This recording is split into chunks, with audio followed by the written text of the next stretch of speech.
যদি কোনো মানুষকে হত্যা করে ফাকান্নামা কাতালান নাস জামিআ, বলে তাহলে যেন সে সমস্ত মানব জাতিকে, পৃথিবীর সব মানুষকে হত্যা করে দিল। নাউযুবিল্লাহ। ওয়া মান আহইয়াহা ফাকান্নামা আহইয়ান নাস জামিআ। আল্লাহ তাআলা বলে, আর যদি কোনো মানুষের জীবন রক্ষা করে, কোনো মানুষকে মৃত্যুর স্থান থেকে, মৃত্যুর কুল থেকে কি করে আবার ফিরিয়ে নিয়ে আসে, বলে তাহলে যেন সে সমগ্র মানব জাতিকেই বাঁচিয়ে দিল। আল্লাহ রাসূল সাল্লাল্লাহু আলাইহি ওয়াসাল্লাম বলছে যে শেষ জামানায় এমন একটা সময় আসবে, এই সময়ে একজন মানুষ হত্যা করবে, আরেকজন মানুষ নিহত হবে। যে হত্যা করবে, হত্যাকারীও জানবে না যে সে কেন হত্যা করলো, আর যেই ব্যক্তি নিহত হয়েছে সেই ব্যক্তিও জানবে না যে তাকে কেন হত্যা করা হয়েছে। আজকে এই সময়টা আমাদের সামনে আসছে না আসে নাই বলেন? যে ছোট্ট শিশুকে হত্যা করা হয়েছে, কেন তাকে হত্যা করেছে, এই প্রশ্নের কোনো উত্তর কি সে দিতে পারবে? আর এই শিশু কি জানে যে আমাকে কোন অপরাধে হত্যা করা হয়েছে? সন্তানকে ঘুমে রেখে মা বারান্দায় গেছে, হঠাৎ গুলি এসে মায়ের বুকটা ঝাঁঝরা হয়ে গেছে। এই মা কি জানে আমাকে কোন অপরাধে হত্যা করা হয়েছে?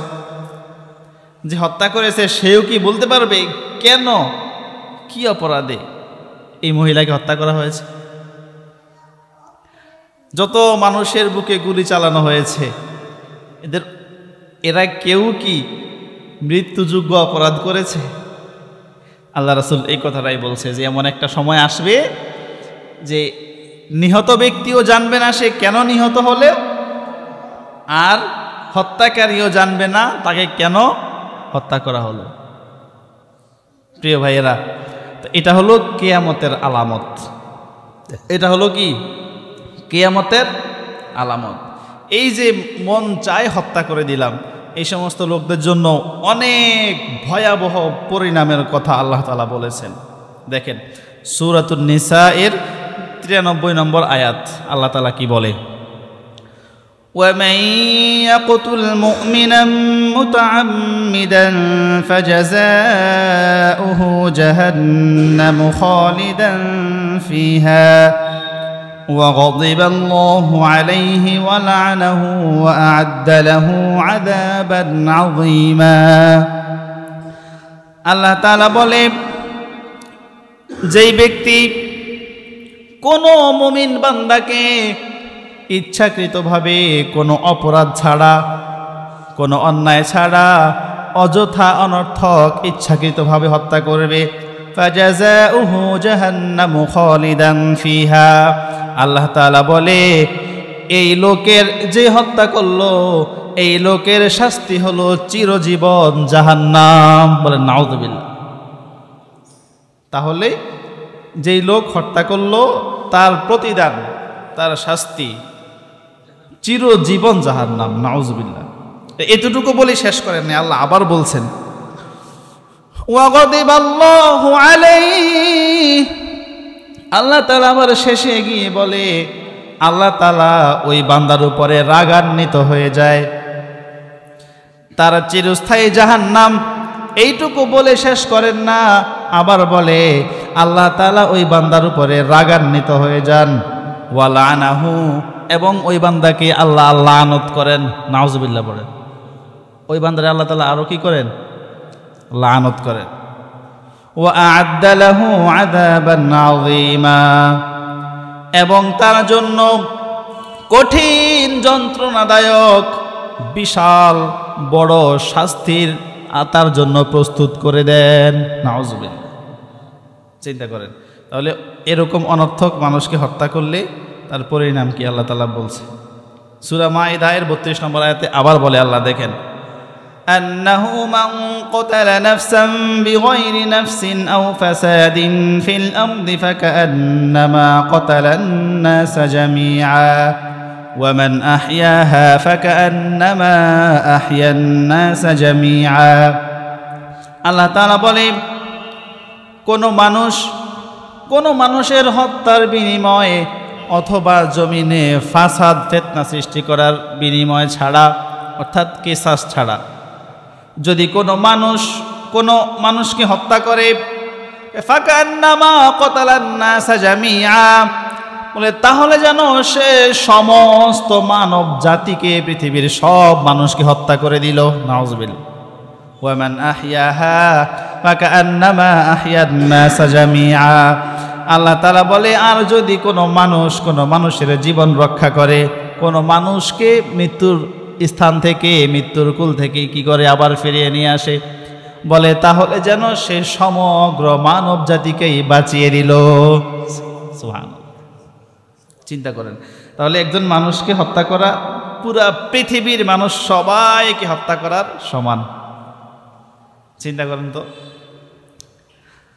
হাদিসে আল্লাহ রাসূল সাল্লাল্লাহু আলাইহি ওয়াসাল্লাম বলছে, হাদিসে কুদসিতে আল্লাহ তাআলা এই হত্যার কত ভয়াবহতা আল্লাহ তাআলা বলেছেন। দেখেন, বলেছে কি, বলে একজন মানুষ যদি একজন মানুষকে হত্যা করে, একজন মানুষকে যদি হত্যা করে, হত্যার বিনিময় হত্যা, এটা তো পৃথিবীর আইনেও রয়েছে, ঠিক না?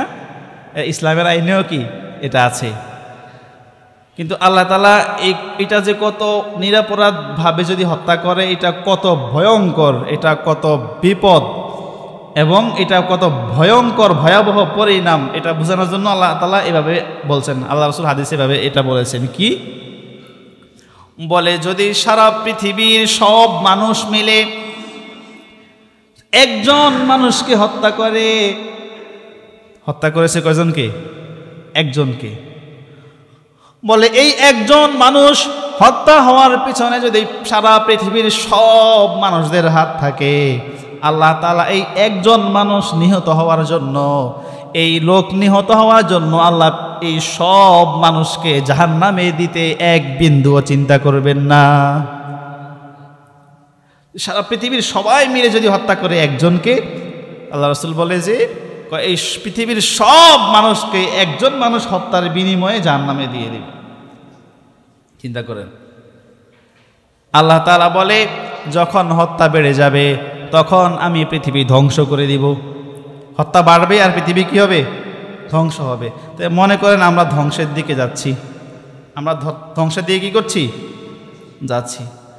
কাল কিয়ামতের ময়দানে যেই লোককে অন্যায়ভাবে হত্যা করা হয়েছে, যে হত্যা করেছে, ওই লোকের ঘাট ধরে আল্লাহর সামনে নিয়ে যাবে। নিহত ব্যক্তি যে হত্যা করেছে আল্লাহর সামনে নিয়ে যাবে। আল্লাহর সামনে নিয়ে গিয়ে জিজ্ঞাসা করবে, ও রহমাতাল লিল আলামিন, ও রব্বুল আলামিন। আল্লাহ রাসূল সবাই তো থাকবে সেখানে, সবার সামনে এই লোককে নিয়ে গিয়ে সবার সামনে বলবে, ও রব্বুল আলামিন, জিজ্ঞাসা করেন এই লোক দুনিয়ায় থাকতে আমাকে হত্যা করেছিল, সে কি কারণে, কোন দোষে আমাকে হত্যা করেছিল, এই লোককে জিজ্ঞাসা করেন। সেই দিন কি জবাব দিবেন, এর জন্য প্রস্তুতি নেন। আজকে আপনি ক্ষমতা পেয়ে হাতে অস্ত্র আছে, তার হাতে নেই। আরে যখন সবার সামনে আপনার ঘাট ধরে আল্লাহ রাসূলের সামনে নিয়ে যাবে, আল্লাহ তাআলার সামনে নিয়ে যাবে, কিয়ামতের ময়দানে আপনাকে দাঁড়া করায় দিবে, জিজ্ঞাসা করা হবে যে জিজ্ঞাসা করেন এই লোক আমাকে কেন হত্যা করেছিল। সেই দিনের জবাবের জন্য প্রস্তুত হয়ে যান। এই হত্যা সম্পর্কে শেষ হাদিসটা শুনেন। আল্লাহ তাআলা মানুষকে কোনো না কোনো উসিলায় মাফ করে দিবেন। আল্লাহ মাফ করার জন্য শুধু উসিলা খুঁজবেন। কিয়ামতের মাঠে যখন ক্ষমা করা শুরু হয়ে যাবে, আল্লাহ যে কত মানুষকে ক্ষমা করে দিবেন কোনো হিসাব ছাড়া। এক একজনকে এক এক উসিলায় কি করবেন? ক্ষমা। প্রথম তো তিনি কঠিন হয়ে যাবেন, আবার যখন তিনি নরম হবেন ক্ষমা শুরু করে দিবেন, অসংখ্য অগণিত মানুষকে তিনি ক্ষমা করে দিবেন। তো আল্লাহর রাসূল বলে যে দুই শ্রেণীর মানুষ ক্ষমা পাবে না, এদেরকে ক্ষমা করা হবে না। এরা কারা? বলে যে শিরিক অবস্থায় মৃত্যুবরণ করেছে, অর্থাৎ শিরিক করে তাওবা না করে সে কি করেছে? মৃত্যুবরণ করেছে। এই লোক আর যে মানুষ হত্যা করেছে একে আল্লাহ তাআলা ক্ষমা করবেন না। বলেন নাউজুবিল্লাহ। এই জন্য দুনিয়ার মানুষের কাছে, দুনিয়ার আইনের কাছে পার পেয়ে যেতে পারেন আপনি, কিন্তু আপনাকে এগুলার জন্য কিয়ামতের ময়দানে জবাবদিহি করতে হবে। এজন্য সাবধান হয়ে যান। প্রিয় ভাইয়েরা, যারা এই সমস্ত কাজগুলো করতেছে আল্লাহ এদেরকে হেদায়েত দিক, বলেন আমিন। আল্লাহ আমাদের সবার জান মালের নিরাপত্তা দান করুক, বলেন আমিন।